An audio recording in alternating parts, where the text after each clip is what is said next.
पातालखंड शत्रुघ्न और पुष्कल आदि का सबसे मिलकर सेना सहित घोड़े के साथ जाना, राजा सुमत की कथा तथा सुमत के द्वारा शत्रुघ्न का सत्कार।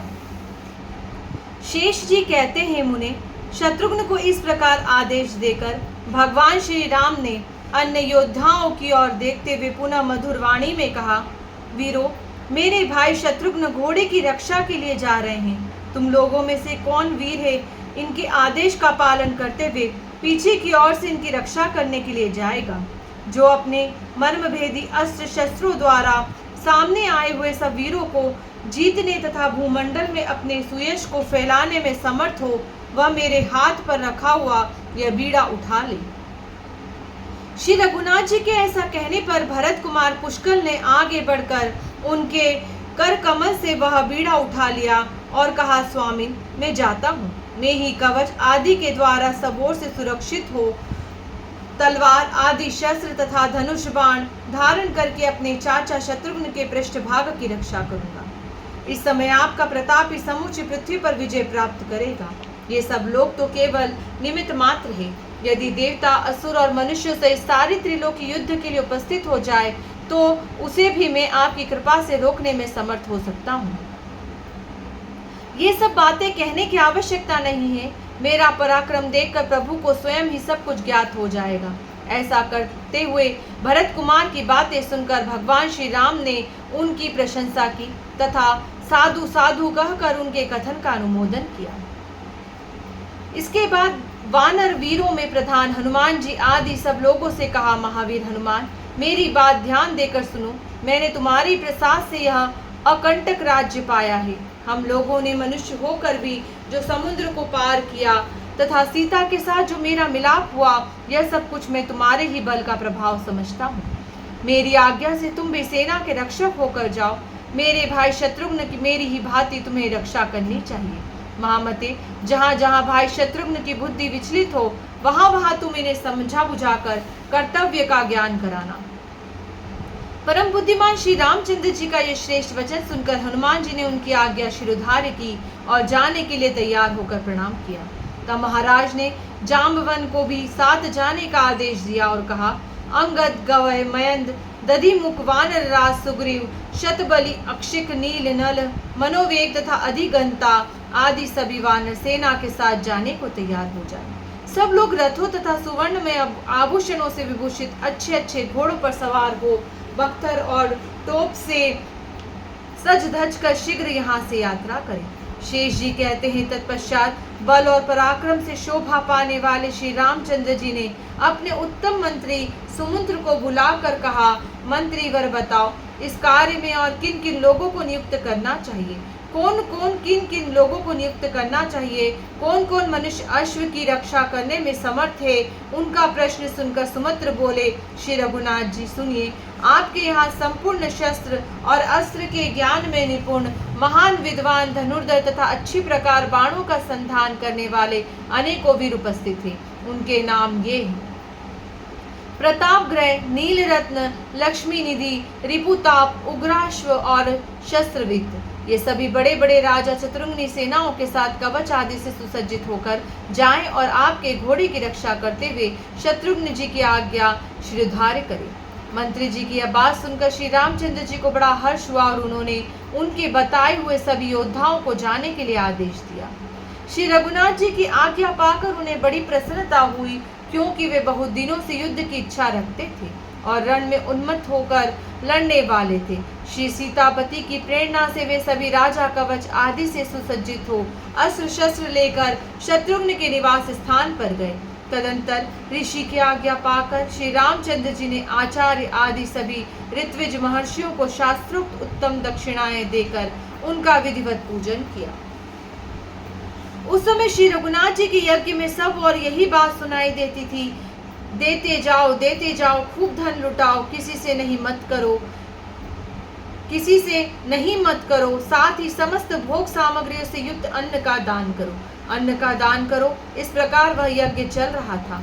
उसमें दक्षिणा पाए हुए श्रेष्ठ ब्राह्मणों की भरमार थी। वहाँ सभी तरह के शुभ कर्मों का अनुष्ठान हो रहा था। इधर श्री रामचंद्र जी के छोटे भाई शत्रुघ्न अपनी माता के पास जा उन्हें प्रणाम करके बोले, कल्याणमयी माँ, मैं घोड़े की रक्षा के लिए जा रहा हूँ, मुझे आज्ञा दो। तुम्हारी कृपा से शत्रुओं को जीतकर विजय की शोभा से संपन्न हूँ, अन्य महाराजाओं को तथा घोड़े को साथ लेकर लौट आऊंगा। माता बोली, बेटा जाओ, महावीर तुम्हारा मार्ग मंगलमय हो।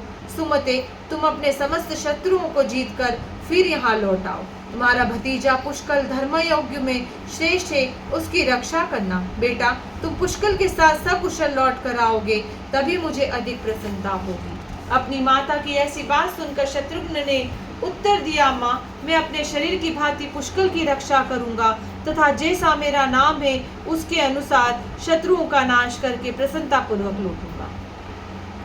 तुम्हारे इन युगल चरणों का स्मरण करके मैं कल्याण का ही भागी होऊंगा। ऐसा कहकर वीर शत्रुघ्न वहां से चल दिए तथा यज्ञ मंडप से छोड़ा हुआ वह यज्ञ अश्व अस्त्र शस्त्रों की विद्या में प्रवीण संपूर्ण योद्धाओं द्वारा चारों ओर से घिर कर सबसे पहले पूर्व दिशा की ओर गए।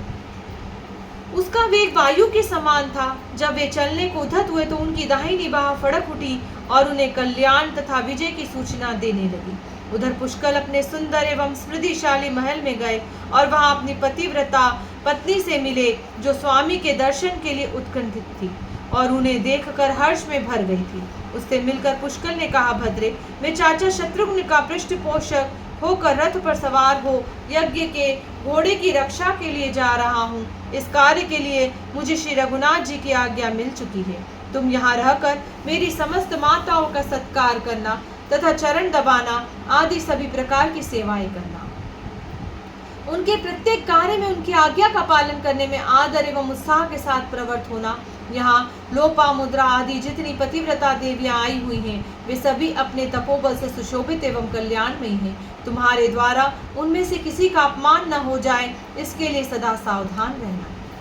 शेष जी कहते हैं, पुष्कल जब इस प्रकार उपदेश दे चुके तो उनकी पतिव्रता पत्नी कांतिमती ने पति की ओर प्रेम पूर्ण दृष्टि से देखा तथा अत्यंत विश्वस्त होकर मंद मंद मुस्कुराती हुई वह गदगद वाणी में बोली, नाथ सग्राम, आपकी सर्वत्र विजय हो।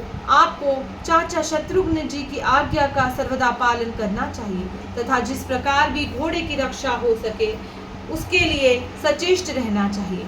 स्वामी, आप शत्रुओं पर विजय प्राप्त करके अपने श्रेष्ठ कुल की शोभा बढ़ाइए, महाभाव जाइए। इस यात्रा में आपका कल्याण हो। यह है आपका धनुष, जो उत्तम गुण सुदृढ़ प्रत्यंचा से सुशोभित है। इसे शीघ्र ही हाथ में लीजिए। इसकी टंकार सुनकर आपके शत्रुओं का दल भय से व्याकुल हो उठेगा। वीर, ये आपके दोनों तरकश हैं, इन्हें बांध लीजिए, जिससे युद्ध में आपको सुख मिले। इसमें वेरियों को टुकड़े टुकड़े कर डालने वाले अनेक बाण भरे हैं। प्राणनाथ, कामदेव के समान सुंदर अपने शरीर पर यह सुदृढ़ कवच धारण कीजिए, जो विद्युत की प्रभा के समान अपने महान प्रकाश से अंधकार को दूर किए देता है। प्रियतम, अपने मस्तक पर यह शीर्षत्राण मुकुट भी पहन लीजिए, जो मन को लुभाने वाला है। साथ ही मणियों और रत्नों से विभूषित ये दो उज्जवल कुंडल है, इन्हें कानों में धारण कीजिए। पुष्कल ने कहा, प्रिय, तुम जैसा कहती हो वह सब मैं करूंगा। वीर पत्नी कांतिमती, तुम्हारी इच्छा के अनुसार मेरी उत्तम कीर्ति का विस्तार होगा। ऐसा कहकर पराक्रमी वीर पुष्कल ने कांतिमती के दिए हुए कवच, सुंदर मुकुट, धनुष और विशाल तरकश, इन सभी वस्तुओं को ले लिया। उन सबको धारण करके वे विरोचित शोभा से संपन्न दिखाई देने लगे। उस समय संपूर्ण अस्त्र शस्त्रों के ज्ञान में प्रवीण उत्तम योद्धा पुष्कल की शोभा बहुत बढ़ गई। पतिव्रता कांतिमती ने अस्त्र शस्त्रों से शोभायमान अपने पति को वीरमाला से विभूषित किया तथा कुमकुम, अगुर, कस्तूरी और चंदन आदि से उनकी पूजा करके अनेकों फूलों के हार पहनाए, जो घुटने तक लटक कर पुष्कल की कांति बढ़ा रहे थे। पूजन के पश्चात उस सती ने बारंबार पति की आरती उतारी। उसके बाद पुष्कल बोले, भामिनी, अब मैं तुम्हारे सामने ही यात्रा करता हूँ। पत्नी से ऐसा कहकर वे सुंदर रथ पर आरूढ़ हुए और अपने पिता भरत तथा स्नेह विहला माता मांडवी का दर्शन करने के लिए गए। वहां जाकर उन्होंने बड़ी प्रसन्नता के साथ पिता और माता के चरणों में मस्तक झुकाया। फिर पिता और माता की आज्ञा लेकर वे पुलकेशिनी से शत्रुघ्न की सेना में गए, जो बड़े बड़े वीरों से सुशोभित थी। तदंतर शत्रुघ्न श्री रघुनाथ जी के महायज्ञ संबंधी घोड़े को आगे करके अनेकों रथियों, पैदल चलने वाले शूरवीरों, अच्छे अच्छे घोड़ों और सवारों से घिरकर बड़ी प्रसन्नता के साथ आगे बढ़े। वे घोड़े के साथ साथ पांचाल कुरु, उत्तर कुरु और दर्शान आदि देशों में जो संपत्ति में बहुत बड़े चढ़े थे, भ्रमण करते रहे। शत्रुघ्न सब प्रकार की शोभा से संपन्न थे। उन्हें उन सभी देशों में श्री रामचंद्र जी के संपूर्ण सुयश की कथा सुनाई पड़ती थी। लोग कहते थे, श्री रघुनाथ जी ने रावण नामक असुर को मारकर अपने भक्तजनों की रक्षा की है। अब पुनः अश्वमेध आदि पवित्र कार्यों का अनुष्ठान आरंभ करके भगवान श्री राम त्रिभुवन में अपने सुयश का विस्तार करते हुए संपूर्ण लोगों की भय से रक्षा करेंगे। इस तरह भगवान यशोगान करने वाले लोगों पर संतुष्ट होकर पुरुषश्रेष्ठ शत्रुघ्न जी उन्हें पुरस्कार के रूप में सुंदर हार, नाना प्रकार के रत्न और बहुमूल्य वस्त्र देते थे। श्री रघुनाथ जी के एक सचिव थे जिनका नाम था सुमति। वे संपूर्ण विद्याओं में प्रवीण और तेजस्वी थे। वे भी शत्रुघ्न जी के अनुगामी होकर आए थे। महाधीर शत्रुघ्न उनके साथ अनेकों गांवों और जनपदों में गए, किंतु श्री रघुनाथ जी के प्रताप से कोई भी उस घोड़े का अपहरण न कर सका।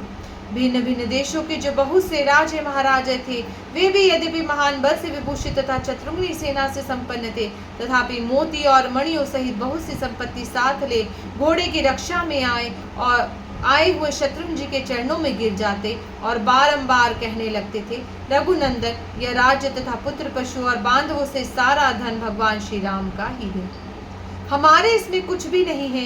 उनकी ऐसी बातें सुनकर विपक्षी वीरों का हनन करने वाले शत्रुघ्न जी वहां अपनी आज्ञा घोषित कर देते और उन्हें साथ ले आगे के मार्ग पर बढ़ जाते थे। ब्राह्मण इस प्रकार क्रमशः आगे आगे बढ़ते हुए शत्रुघ्न जी घोड़े के साथ अहिष्त्रा नगरी के पास जा पहुंचे, जो नाना प्रकार के मनुष्यों से भरी हुई थी। उसमें ब्राह्मणों तथा अन्य अन्य द्विजों का निवास था। अनेकों प्रकार के रत्नों से वह पूरी सजाई गई थी।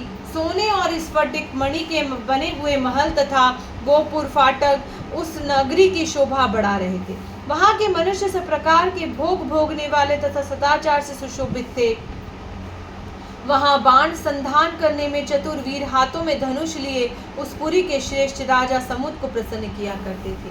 शत्रुघ्न ने दूर से ही उस नगरी को देखा।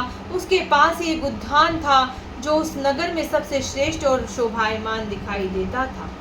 तमाल और ताल आदि के वृक्ष उसकी सुषमा और भी बढ़ा रहे थे। यज्ञ का घोड़ा उस उपवन के बीच में घुस गया तथा उसके पीछे पीछे वीर शत्रुघ्न भी, जिनके चरण कमलों की सेवा में अनेकों धुरंधर क्षत्रिय मौजूद थे, उसमें जा पहुंचे। वहां जाने पर उन्हें एक देव मंदिर दिखाई दिया जिसकी रचना अद्भुत थी। वह कैलाश शिखर के समान ऊंचा तथा शोभा से संपन्न था। देवताओं के लिए भी वह सेव्य जान पड़ता था। उस सुंदर देवालय को देखकर श्री रघुनाथ जी के भाई शत्रुघ्न ने अपने सुमति नामक मंत्री से, जो अच्छे वक्ता थे, पूछा। शत्रुघ्न बोले, मंत्रीवर, बताओ यह क्या है? किस देवता का मंदिर है?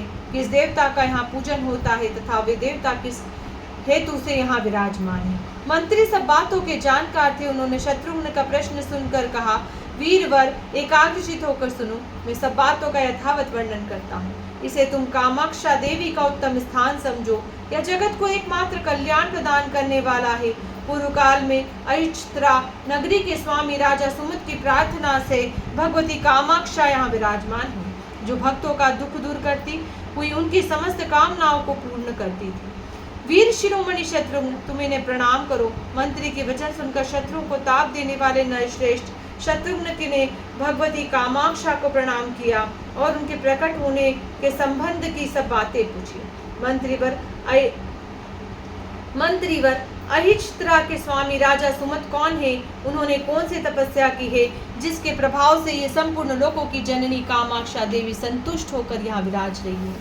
सुमति ने कहा, हेमकूट नाम से प्रसिद्ध एक पवित्र पर्वत है जो संपूर्ण देवताओं से सुशोभित रहा करता है।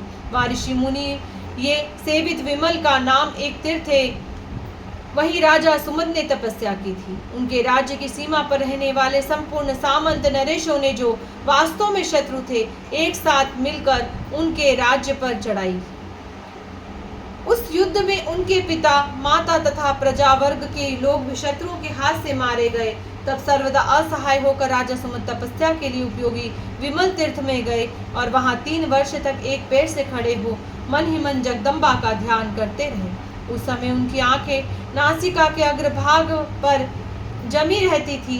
उसके बाद 3 वर्षों तक उन्हें सूखे पत्ते चबाकर अत्यंत उग्र तपस्या की, जिसका अनुष्ठान दूसरे के लिए अत्यंत कठिन था। तत्पश्चात पूरा 3 वर्षों तक उन्हें और भी कठोर नियम धारण किए। जाड़े के दिनों में वे पानी में डूबे रहते, गर्मी में पंचाग्नि का सेवन करते तथा वर्षा काल में बादलों की ओर मुंह किए मैदान में खड़े रहते थे। तदंतर पुनः 3 वर्षों तक वे धीर राजा अपने हृदयानवर्ती प्राणवायु को रोककर केवल भवानी के ध्यान में संलग्न रहे। उस समय उन्हें जगदम्बा के सिवा दूसरा कुछ दिखलाई नहीं देता था। इस प्रकार जब 12वां वर्ष व्यतीत हो गया तो उनकी भारी तपस्या देखकर इंद्र ने मन ही मन उस पर विचार किया और भय के कारण वे उनसे डाह करने लगे। उन्होंने अप्सराओं के साथ कामदेव को, जो ब्रह्मा और इंद्र को भी परास्त करने के लिए उद्यत रहता था, परिवार सहित बुलाकर इस प्रकार आज्ञा दी। सखे कामदेव, तुम सबका मन मोह लेने वाले हो, जाओ मेरा एक प्रिय कार्य करो, जैसे भी हो सके राजा सुमद की तपस्या में विघ्न डालो। कामदेव ने कहा, देवराज, मुझ सेवक के रहते हुए आप चिंता न कीजिए। आर्य, मैं अभी सुमद के पास जाता हूँ और देवताओं की रक्षा कीजिए।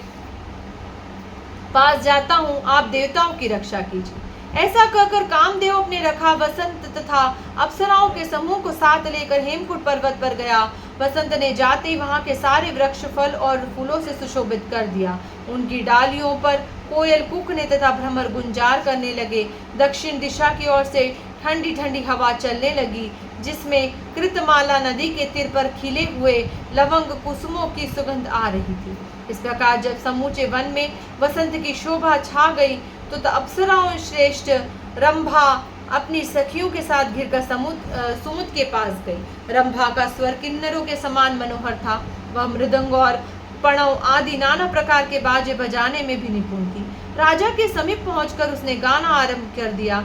महाराज सुमद ने जब वह मधुर गाना सुना, वसंत की मनोहारिणी छटा देखी तथा मन को लुभाने वाली कोयल की मीठी तान सुनी तो चारों ओर दृष्टि दौड़ाई। फिर सारा रहस्य उनकी समझ में आ गया। राजा को ध्यान से जगह देख फूलों का धनुष धारण करने वाले कामदेव ने बड़ी फुर्ती दिखाई। उसने उनके पीछे की ओर खड़ा होकर तत्काल अपना धनुष चढ़ा दिया। इतने में ही एक अप्सरा अपने नेत्र पल्लवों को नचाती हुई राजा के दोनों चरण दबाने लगी। दूसरी सामने खड़ी होकर कटाक्षपात करने लगी तथा तीसरे शरीर की श्रृंगार जनित चेष्टाएं तरह तरह के हाव भाव प्रदर्शित करने लगी। इस प्रकार अप्सराओं के घिर कर जितेंद्रियों के शिरोमणि बुद्धिमान राजा सुमद यूं चिंता करने लगे, ये सुंदरी अप्सराएं मेरी तपस्या में विघ्न डालने के लिए यहाँ आई है। इन्हें इंद्र ने भेजा है। ये सब की सब उनकी आज्ञा के अनुसार ही कार्य करेंगी। इस प्रकार चिंता से आकुल होकर धीरचित मेधावी तथा वीर राजा सुमद ने अपने हृदय में अच्छी तरह विचार किया। इसके बाद वे देवंगनाओं से बोले, देवियों, आप लोग मेरे हृदय मंदिर में विराजमान जगदम्बा के स्वरूप हो। आप लोगों ने जिस स्वर्गीय सुख की चर्चा की है वह अत्यंत तुच्छ और अनिश्चित है। मैं भक्ति भाव से जिनकी आराधना में लगा हूँ, वे मेरी स्वामिन जगदम्बा मुझे उत्तम वरदान देगी। जिनकी कृपा से सत्यलोक को पाकर ब्रह्मा जी महान बने हैं, वे ही मुझे सब कुछ देंगी, क्योंकि वे भक्तों के दुख दूर करने वाली हैं। भगवती की कृपा के सामने नंदनवन अथवा सुवर्ण मंडित मेरुगिरी क्या है, और वह सुधा भी किस गिनती में है, जो थोड़े से पुण्य के द्वारा प्राप्त होने वाली और दानवों को दुख में डालने वाली है। राजा का वचन सुनकर कामदेव ने उन पर अनेकों बाणों का प्रहार किया, किंतु वह उनकी कुछ भी हानि न कर सका। वे सुंदरी अप्सराएं अपने कुटिल कटाक्ष नुपुरों की झनकार, आलिंगन तथा चितवन आदि के द्वारा उनके मन को मोह में न डाल सकी। अंत में निराश होकर जैसे आई थी वैसे ही लौट गई और इंद्र से बोली, राजा सुमत की बुद्धि स्थिर है, उन पर हमारा जादू नहीं चल सकता। अपने प्रयत्न के व्यर्थ होने की बात सुनकर इंद्र डर गए। इधर जगदम्बा ने महाराज सुमत को जितेंद्र तथा अपने चरण कमलों के ध्यान में दृढ़ता पूर्वक स्थित देख उन्हें प्रत्यक्ष दर्शन दिया। उनकी कांति करोड़ों सूर्यों के समान थी। वे अपनी 4 भुजाओं में धनुष, बाण, अंकुश और पाश धारण किए हुए थी। माता का दर्शन पाकर बुद्धिमान राजा को बड़ी प्रसन्नता हुई। उन्होंने बारंबार मस्तक झुकाकर भक्ति भाव से प्रकट हुई माता दुर्गा को प्रणाम किया। बारंबार राजा के शरीर पर अपने कोमल तथा फेरती हुई हंस रही थी। महामती राजा सुमत के शरीर में रोमांच हो आया। उनके अंतःकरण की वृत्ति भक्ति भाव से उत्कंठित हो गई और वे गदगद स्वर से माता की इस प्रकार स्तुति करने लगी। देवी आपकी जय हो। महादेवी भक्त जन सदा आपकी ही सेवा करती है। ब्रह्मा और इंद्र आदि समस्त देवता आपके युगल चरणों की आराधना में लगे रहते हैं। आप पाप के स्पर्श से रहित हैं। आप ही के प्रताप से अग्निदेव प्राणियों के भीतर और बाहर स्थित होकर सारे जगत का कल्याण करते हैं। महादेवी देवता और असुर सभी आपके चरणों में नतमस्तक होते हैं। आप ही विद्या तथा आप ही भगवान श्री विष्णु की महामाया है। एकमात्र आप ही इस जगत को पवित्र करने वाले हैं। आप ही अपनी शक्ति से संसार की सृष्टि और पालन करते हैं। जगत के जीवों की मोह में डालने वाली भी आप ही हैं। सब देवता आप ही से सिद्धि पाकर सुखी होते हैं। माता आप दया की स्वामिनी, सबकी वंदनीय तथा भक्तों पर स्नेह रखने वाली हैं। मेरा पालन कीजिए। मैं आपके चरण कमलों का सेवक हूँ, मेरी रक्षा कीजिए। सुमति ने कहा। इस प्रकार की हुई स्तुति को संतुष्ट होकर जगन माता कामाक्षा अपनी भक्त सुमत से, जिनका शरीर तपस्या के कारण दुर्बल हो रहा था, बोली, बेटा कोई उत्तम वर मांगो। माता का यह वचन सुनकर राजा सुमत को बड़ा हर्ष हुआ और उन्होंने अपना खोया हुआ अकंटक राज्य जगन माता भवानी के चरणों में अविचल भक्ति तथा अंत में संसार सागर से पार उतारने वाली मुक्ति का वरदान मांगा। कामाक्षा ने कहा, सुमन, तुम सर्वत्र अकंटक राज्य प्राप्त करो और शत्रुओं के द्वारा तुम्हारी कभी पराजय न हो। जिस समय महा यशस्वी श्री रघुनाथ जी रावण को मारकर सब सामग्रियों से सुशोभित अश्वमेध यज्ञ का अनुष्ठान करेंगे, उस समय शत्रुओं का दमन करने वाले उनके महावीर भ्राता शत्रुघ्न वीर आदि से घिरकर घोड़े की रक्षा करते हुए यहाँ आएंगे। तुम उन्हें अपना राज्य, समृद्धि और धन आदि सब कुछ सौंपकर उनके साथ पृथ्वी पर भ्रमण करोगे तथा अंत में ब्रह्मा, इंद्र और शिव आदि से सेवित भगवान श्री राम को प्रणाम करके ऐसी मुक्ति प्राप्त करोगे जो यम नियमों का साधन करने वाले योगियों के लिए भी दुर्लभ है। ऐसा कहकर देवता और असुरों से अभिवंदित कामाक्षा देवी वहां से अंतर्ध्यान हो गई तथा सुमुद भी अपने शत्रुओं को मारकर अहिच्त्रा नगरी के राजा हुए। वही इस नगरी के स्वामी राजा सुमद है। यद्यपि ये सब प्रकार से समर्थ तथा बल और वाहनों से संपन्न है, तथापि तुम्हारे यज्ञ संबंधी घोड़े को नहीं पकड़ेंगे, क्योंकि महामाया ने इस बात के लिए इनको भली भांति शिक्षा दी है। शेष जी कहते हैं, सुमति के मुख से राजा सुमत का यह वृतांत सुनकर महान यशस्वी, बुद्धिमान और बलवान शत्रुघ्न बड़े प्रसन्न हुए तथा साधु साधु कहकर उन्होंने अपना हर्ष प्रकट किया। उधर अहिच्त्रा के स्वामी अपने सेवक गणों के से घिरकर सुखपूर्वक राजसभा में विराजमान थे। वेद वेता ब्राह्मण तथा धन धान्य से संपन्न वैश्य भी उनके पास बैठे थे। इससे उनकी बड़ी शोभा हो रही थी। इसी समय किसी ने आकर राजा से कहा, स्वामी, न जाने किसका घोड़ा नगर में पास आया है, जिसके ललाट में पत्र बंधा हुआ है। यह सुनकर राजा ने तुरंत ही एक अच्छे सेवक को भेजा और कहा, जाकर पता लगाओ किस राजा का घोड़ा मेरे नगर के निकट आया है।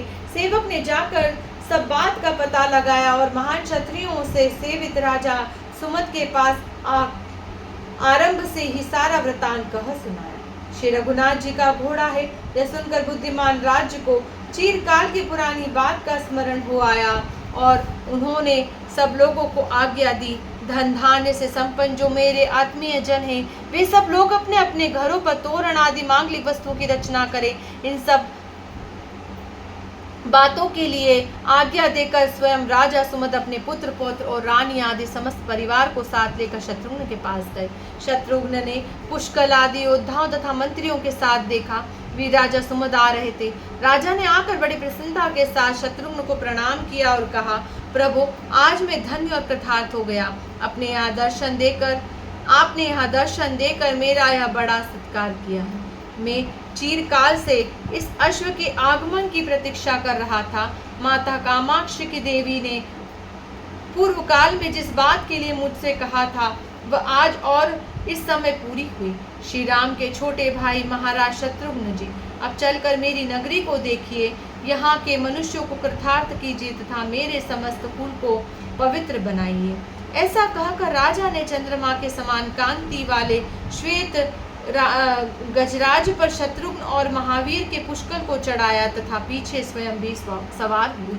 फिर महाराज सुमत की आज्ञा से भेरी और प्रणव आदि बाजे बजने लगे, वीणा आदि की मधुर ध्वनि होने लगी तथा इन समस्त वाघों की तुमुल ध्वनि चारों ओर व्याप्त हो गई। धीरे धीरे नगर में आकर सब लोग ने शत्रुघ्न जी का अभिनंदन किया, उनकी वृद्धि के लिए शुभकामनाएं प्रकट की तथा वीरों से सुशोभित हो अपने अश्व रत्न को साथ लिए राज मंदिर में उतरे। उस समय सारा राजभवन तोरण आदि से सजाया गया था तथा स्वयं राजा सुमत शत्रुघ्न जी को आगे करके चल रहे थे। महल में पहुंचकर उन्होंने प्रसन्नता पूर्वक अर्घ आदि के द्वारा शत्रुघ्न जी का पूजन किया और अपना सब कुछ भगवान श्री राम की सेवा में अर्पण कर दिया। जय श्री राम।